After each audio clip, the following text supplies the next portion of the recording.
Wait, are you are you gonna count me in? Whatever. I'm just gonna go for it. Welcome to the Queen's Lead podcast. I'm your host, Amy Singleton, and as a child of the 80s, I'd love to say queens rule, but they don't.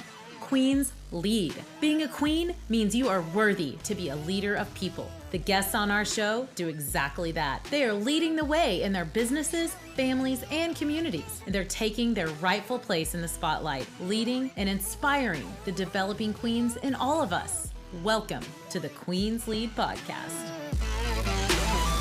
Now here's your host, Amy Singleton, the queen of realness, leading conversations about business, life, and the real shit you want to know.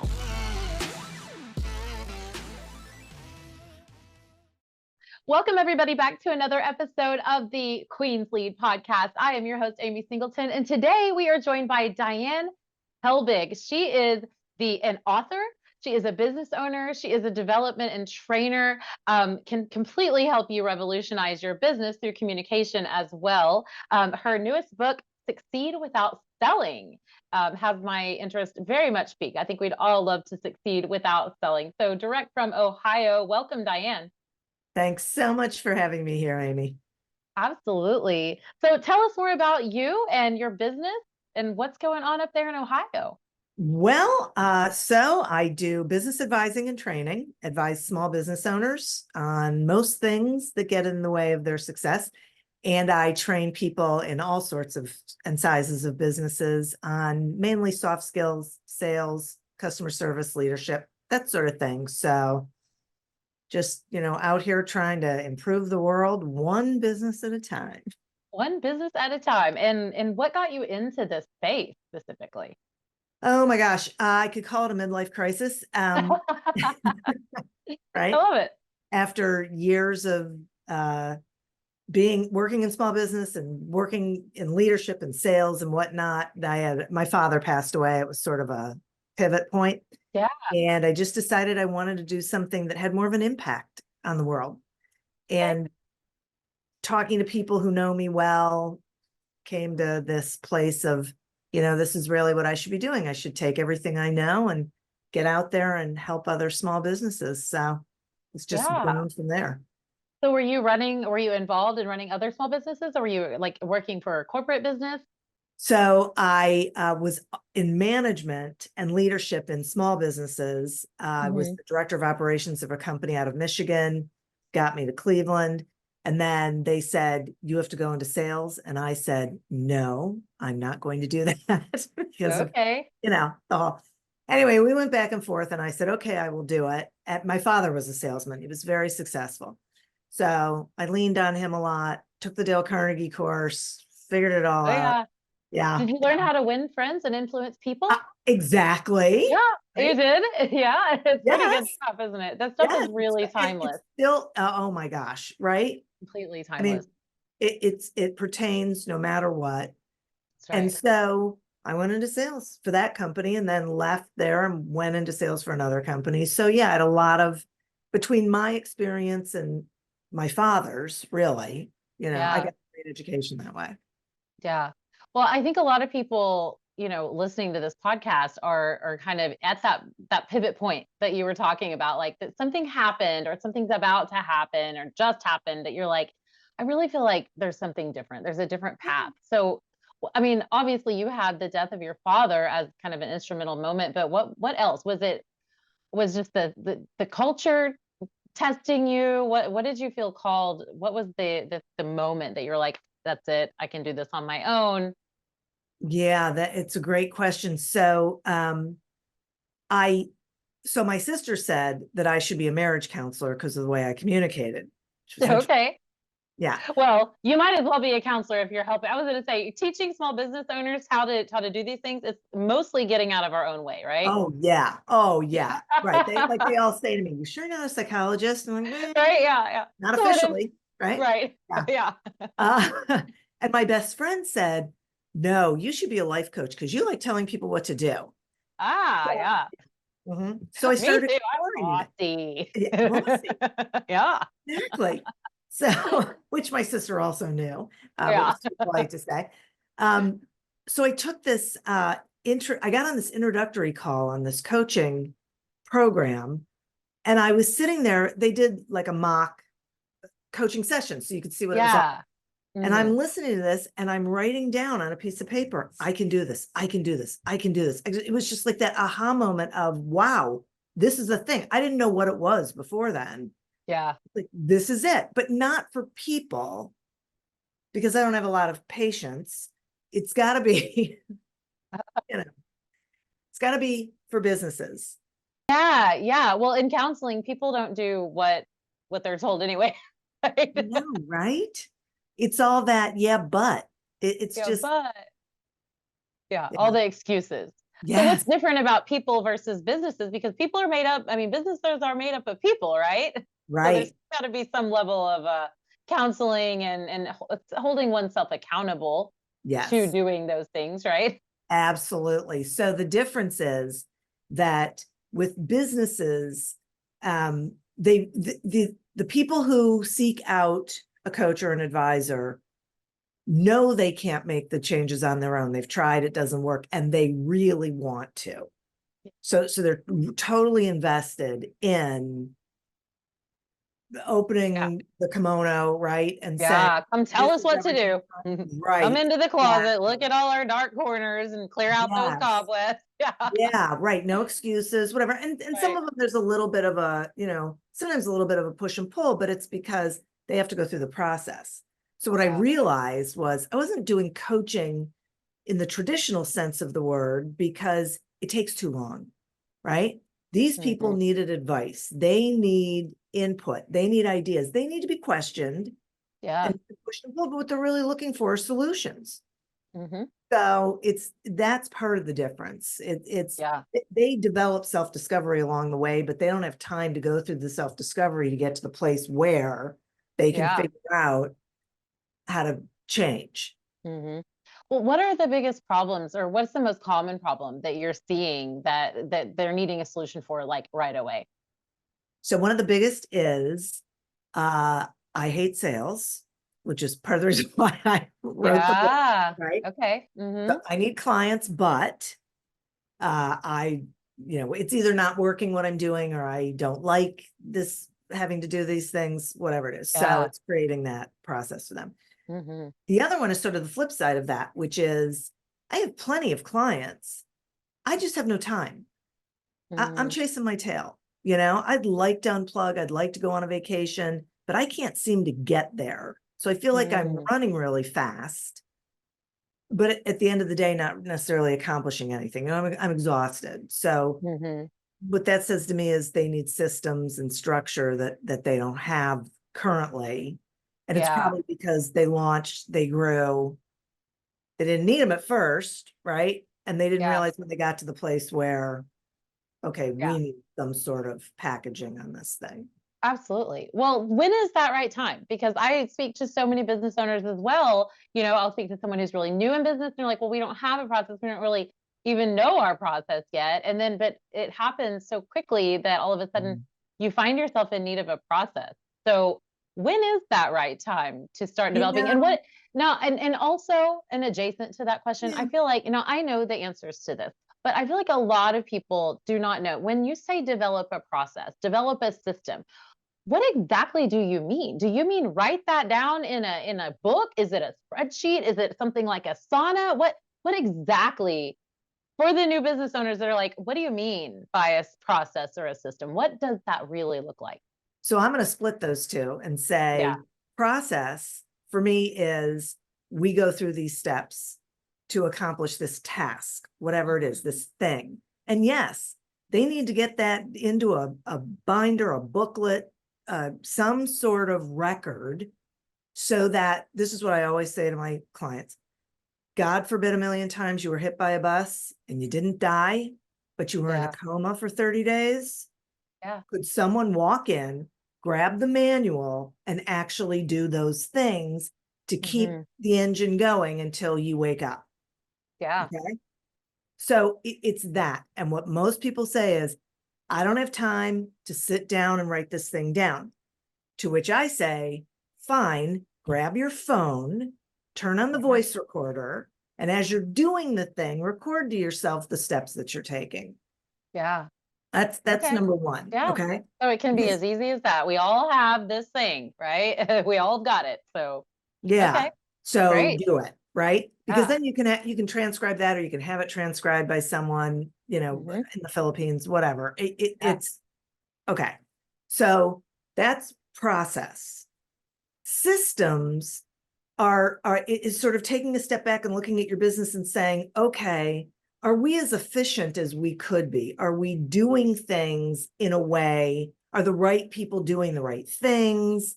Are Mm, we wasting time? Are we duplicating effort? What's really happening here? And how can we capture time? Because every business can capture time. yeah.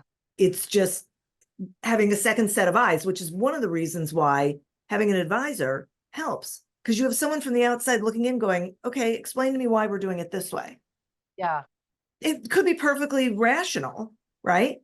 But it's also someone who's coming in from the outside saying, well, have you ever considered automating that? Yeah. Creating a form, getting out of this. A lot of small businesses, it's the back and forth with emails and phone calls and trying to get, moving the chess pieces around on the board. Yeah. We can use a lot of systems to make that happen without a lot of effort on our part. Okay. Wow. Awesome. Well, I definitely think that more people need to be considering setting those up a little sooner versus I later do in their too. business. How Yeah, they often should do you start from the find, beginning. yeah, from the very Right? beginning? And because that system or that process might change, and that's okay. And you're going to Yes. do it different, it's a living document. Like it doesn't Yes, doesn't mean that it's set in exactly. stone forever, right? Right. But start somewhere. Yeah, yeah. Yeah. How often do you find that sometimes um, leadership may just need to listen to their team members on Oof. process improvement? I remember when I was working in nursing, I'm a registered nurse as well as a marketer now. And when I was working in the hospitals, they would bring in some consultants sometimes, and you're like, nobody even asked the staff, and we're the ones doing this every single day. So maybe we could help that consultant to help you. Seriously, it's a huge Yeah. point. Yeah. Yeah. They're the ones doing the work. Right. So they know what's working and what isn't. They know what's getting in their way and what isn't. They have all sorts of ideas. It's one of the things that I notice with small business owners is it's a vulnerability. It's a control thing, right? They're afraid to let go of control because these are quotes. They're not going to do it as well as I do. They're not going to do it the way that I do it. Okay, you're right. They're not. But it doesn't mean it's wrong. And it Right. doesn't mean it's not the direction that you should go in, because you can't do everything in your business.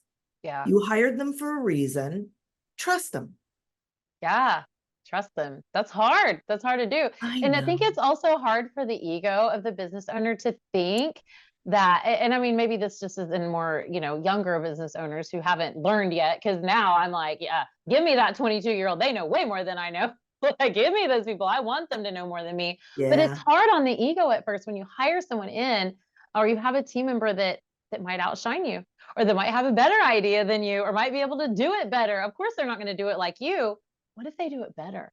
Right. Yeah. Oh, But that's tough to take yeah. sometimes. So I totally get that. Yeah, And get your ego out of the way, that's right. That's because right. that is, Are going to do better than you, and they're going to free up so much of your time and make your and business then your better. ego can feel good that you were smart enough That's right. to bring in someone who knows how to do these things. Leaders aren't supposed to have all the answers, and they're not supposed to be the person who's best at everything, but they are supposed to convene the resources that are good at the various things and can problem solve. That's their job. It's not to have every answer and know everything. Yeah. So let it Yeah. go, That's right. Let it go. Take a breath. Know that you're a good leader because you Right. hired this person and you had the wisdom to do that thing. That's right. That's right. Right. Pat yourself on the On, back. on leadership, what do you see lacking in today's leadership? I mean, I know we only have like a 30, 45-minute podcast here, but What are some things we can all work on in our leadership? Oh my gosh. Okay. Appreciation, recognition, um, trust, Yeah. honesty, follow through, integrity, communication skills, Yeah, communication. uh, and a healthy enough ego to be able to say when you're wrong, to admit when you're wrong, and to apologize. Yeah. Yeah, that's hard. Yeah. And one big one for me, and especially over the past couple of years, this has really stood out for me, is I think leaders need to understand that they are stewards of all of the people in who they encounter, impact, whatever it is. So they have a Absolutely. responsibility Yeah. to behave in a way that, they have to walk the talk. They have to lead by example. They have to be more virtuous, right? They Yeah. have to, because everyone's watching, and any leader out there who doesn't think everyone is watching what they're doing is wrong. Yeah, definitely. It's just like being a parent. I mean, the kids are watching, the team is watching. Yeah. Absolutely.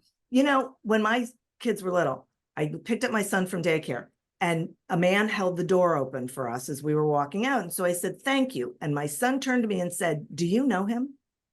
My son was like, I don't know, 5. And he said, "Do you know him?" And I said, "No." And he goes, "Then why did you talk to him?" Oh, talking to strangers. Right. Yeah. So then I had to explain, well, there's talking to strangers and there's being civilized, right? There's being polite. I mean, there's a, but, Yeah, all eyes on you. that's right. Yeah. So let's talk about the book. Sure. Yeah. So succeed without selling. Mhm. And what prompted this was all of the business owners you'd been talking to that were just afraid of selling. Afraid of not just business owners, but salespeople. So afraid of Mhm. selling, engaging in behaviors that were counterproductive. Um, that those things combined, it was frustrating me that there were so many people who were struggling with growing their businesses because of this thing we've been taught about selling, sell the Yeah. word, Yeah. and I just thought, you know what? It's got to stop. Like I've got to, all the things I've been teaching, I just got to put in one place and Yeah. offer it, because it doesn't have to be unpleasant, uncomfortable, any of those things. Yeah. So are you redefining sales and what that really means? Give us the Cliff Notes. Sure. Here are the Cliff Notes. Whenever you're selling, you are in self mode. You are thinking about you. You are not thinking about the other person. So Mm, the traditional concept of selling is flawed. It's painfully flawed, especially since the internet came about and the consumer yeah, is very well educated. Okay. that's right. Hmm. The way to sell is to be curious. So it used to be always be closing, which meant no matter where you were, no matter what you were doing, grocery store, community pool, you name it, movie theater, you were always in sales mode. So always thinking about, if I'm just persuasive enough, if I can just convince you, you'll buy from me. Yeah, like a hunter. Exactly. Right. That's I gotta kill what I'm gonna eat. Okay. right. So then everyone else feels like dinner. Whenever you're around, they don't feel like they're a person. They feel like they're the next conquest, Yeah. which no one likes. So I changed always be closing to always be curious. Because when you are curious, you are in a learning mode. You are thinking about the other person. You are gathering information so that you can identify a lot of things. Do they fit in your world in some way Yeah. other than being a client, right? I mean, maybe it's Yeah. client, maybe it's Are they not. oh, Right. do I want to work with this person? Do I with this person once a month or whatever that Right? when you're in business, because you need everybody and anybody that'll pay you something. But yeah, that first step, is this a good fit? Are our values aligned at all? Right? Like, Right. yeah. Not just, Yeah. are you gonna, do they have money they could pay me? I mean, that's somebody's first step, right? Now, there's a big question no There's one a big asks, question. That's right. right? Yeah. Yeah. All of those things matter, but we've been trained that all the business, we want all the market share. Well, no, you don't, because some people Yeah. are jerks and you don't want to That's work right. with them, right? And That's some people right. you can't help. Yep. So when you're in discovery, you're just learning, you're just engaging, you're finding out what's going on. You're asking a lot of questions, you're digging in, not just about the thing that you solve, but about them. Mm-hmm.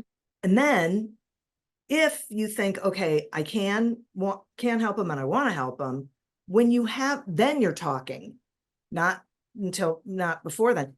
When Yeah. you explain how you can work with them, you're matching it with what you heard them say.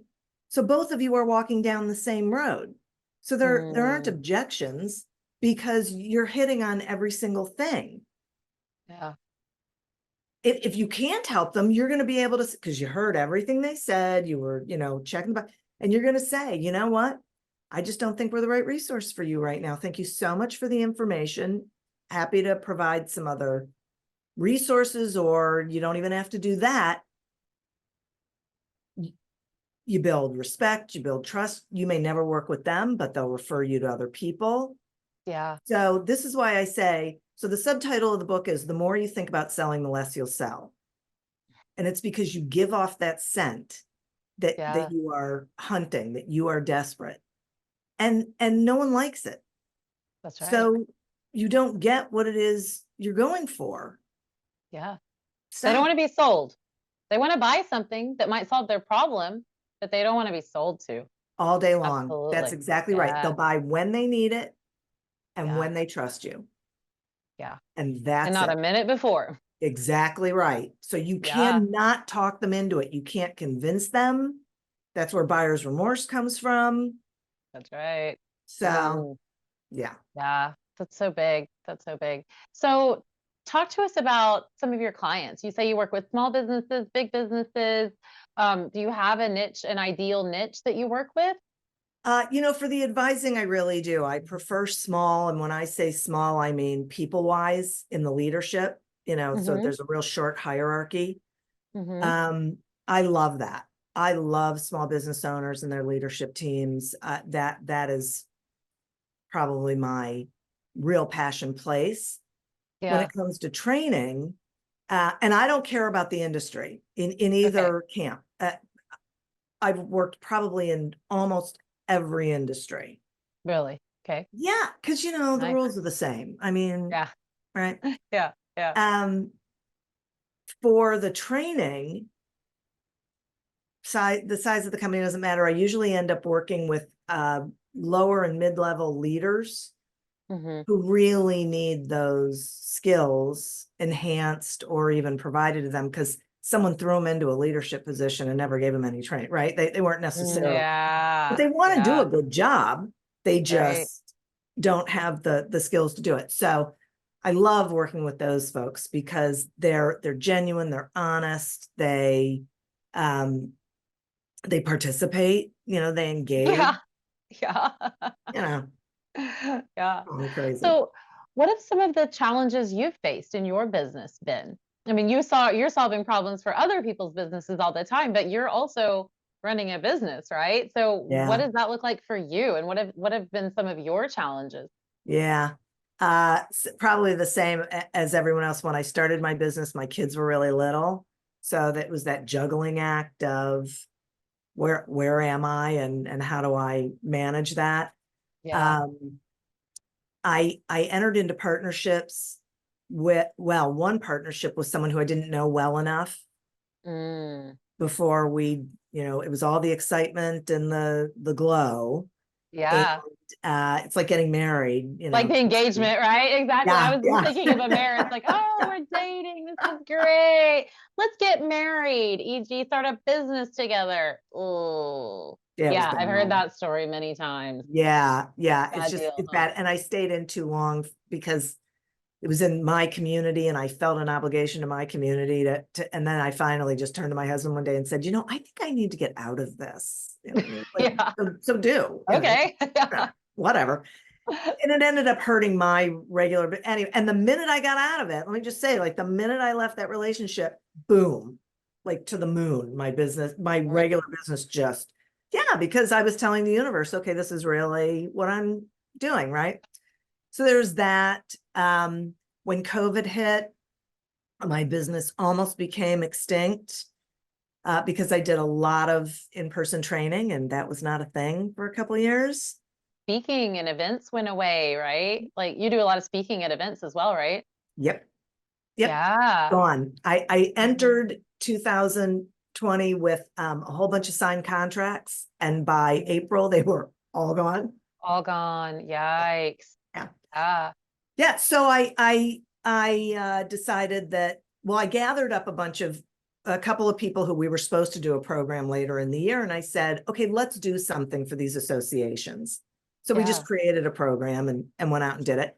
But I also got educated on online training because that's what was going to be So going. have you pivoted some of your business to online Some of it. only online? Some. Yeah. I prefer in-person training, but what I learned during COVID was I need to make sure that I have the ability to do online and I have more things online because I don't want to go through that again. Yeah, for right? sure. Yeah. So, That's smart. Sometimes the biggest problems bring the biggest solutions that will help us further in the future, right? It's so true. Right. Opportunity. There's silver linings, right? That's right. If you look That's for them. right. Yeah. That's right. Yep. So this episode will release into April, but what has been your word for 2024? Focus is my Focus. word for 20. Yeah. Okay. Yeah. Did you have one for last year? I did. It was intentionality. Yes. Were you intentional in 2023? I was more intentional than I had before. Yeah, that's great.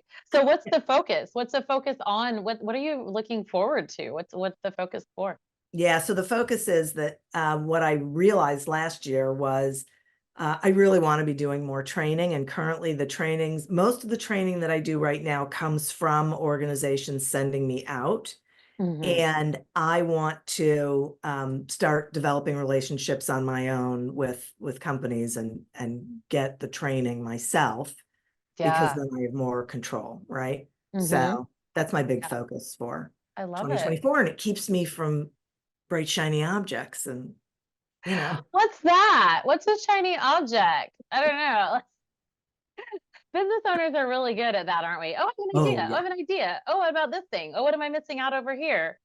Yeah. Oh, Yeah. It's not good. Yeah. It's not good. It's a whole thing. Oh my gosh. Well, tell us quickly about a client and kind of like where they were struggling and where you took, what was their outcome? So we can really get a taste of what we might experience. So client owns a small business, has a couple of contractors, so no employees, just a couple of contractors doing, excuse me, really well, tons of clients, very well respected in the community, gets referrals constantly, but is so in control of every single aspect of the business that she's not returning phone calls in a timely fashion, if at all. She's not responding to people who are emailing her that they want to hire her. She's not getting people scheduled in a timely fashion. I mean, just, train wreck. And she can't ever unplug. She can't go on a vacation without having, still working while she's gone. And it's just not working for her, right? So we started working together a couple of years ago. And I would say things like, we would talk about how she was currently doing things. And I would say, okay, well, what do you think about maybe doing this, like changing this part of it? Nope, no way. There's no, I don't I'm not giving that up. I'm like, Oh okay, no. well, let's talk about that, right? How's that working for you? Yeah, how's that working for you? That sounds like a Dr. Phil. How's that working for right, you? exactly. It's like, Yeah. uh-huh. So, but we had to go through it. What was the reason why she was hesitant to let go, and what could it look like if she did, and what would we do, whatever. And so we just started very slowly implementing different ways of doing things and giving other people responsibilities that then they would report to her. She would trust but verify, sort of thing. Sure, yeah. So we set up some systems. She actually, I'm going to say gave in, but was willing to try, I'll say it that way, setting up like online forms that she would send, all of these little things, system structure in the business. Yeah. We had meetings with her contractors explaining, what we were doing there, whatnot. Not only did she take a vacation for a week, totally unplugged, but she had a baby and she took maternity leave, and the business did not miss a beat. Awesome. That's Right? great to be able to take that vacation and have a family when we open a Right? business. So that's queen leadership stuff right there. Congratulations getting her to Thank that goal. you. That's amazing. And Yeah, I she's love that. and let me just say that now she's more open to, like, I just met with her because she just came off of maternity leave, so we're trying to, Yeah. get back into the business. And she just said to me, okay, well, this is how we're doing it. If you have another suggestion, I'm happy to listen to it. Aha. Really? Oh, well, okay. Is that right? Accelerate your business growth? Yes. Your Yes. podcast? Yes. Yes. Did you Yep. talk about accelerating business growth, I would imagine? I interview experts, people of expertise in different areas of business. And yes, they share that expertise with listeners so they can take that information into their businesses. I love it. I love it. And we can listen to that anywhere podcast Anywhere. or have. Okay, awesome. Yep. And Exactly. I understand you have something for our guests today. I do. What is that? So it's an ebook about Okay. networking and doing it effectively, behaviors and things, tactics and all sorts of things. And so, yeah, it's Nice. hopefully So, helpful. yeah. So in-person networking, if you're not doing it for your business, absolutely helpful, helps you become an authority in your space, in your local community, especially that face-to-face. Nothing like a good old-fashioned handshake now that we can see and touch and feel each other again, like in a real live way. Exactly. Yeah, so we'll have that link down in the show notes. I believe it is over at, remind me, it's at your website, right? helbigenterprises.com/networking ebook. Awesome. We will have that link down in the show notes. And tell us where we can find you. If the guests want to connect with you further online or LinkedIn, your website, where can they find you? So my website is great, helbigenterprises.com, because everything is there or attached to it. Great. But also LinkedIn, just /D Helbig. Look for me there. I love connecting with people on LinkedIn. Awesome. So if you're looking for leadership, sales training, leader training, help with accelerating your business growth, get with Diane, go over to helbigenterprises.com and grab that free ebook. We'll have it in the show notes for you. Thank you, Diane, for being my guest. And thank you for being a queen that leads. Thank you. This was a blast. The Queen's Lead podcast is recorded worldwide and produced by the kick-ass media team at the Height Digital home base in Nicaragua. Until our next episode, stay real, queens, and go lead. Remember to tap that follow and leave your review. For freebies and more real, inspiring content you love, go to amysingleton.net and connect with Amy on her socials at @TheRealAmySingleton. One more thing. This is the legal language, what my lawyer wrote and what I need to read to you. This podcast is presented for educational and entertainment purposes only. I am Amy Singleton, and I'm just your friend. Although I may speak to many on this show, I am not a psychotherapist, a business coach, a doctor, a CPA, a lawyer, or probably anyone who should be giving you professional advice. This podcast is not a substitute for a relationship with your doctor, coach, or any other licensed professional. Got it? Good. Now go be a queen and follow me at The Real Amy Singleton.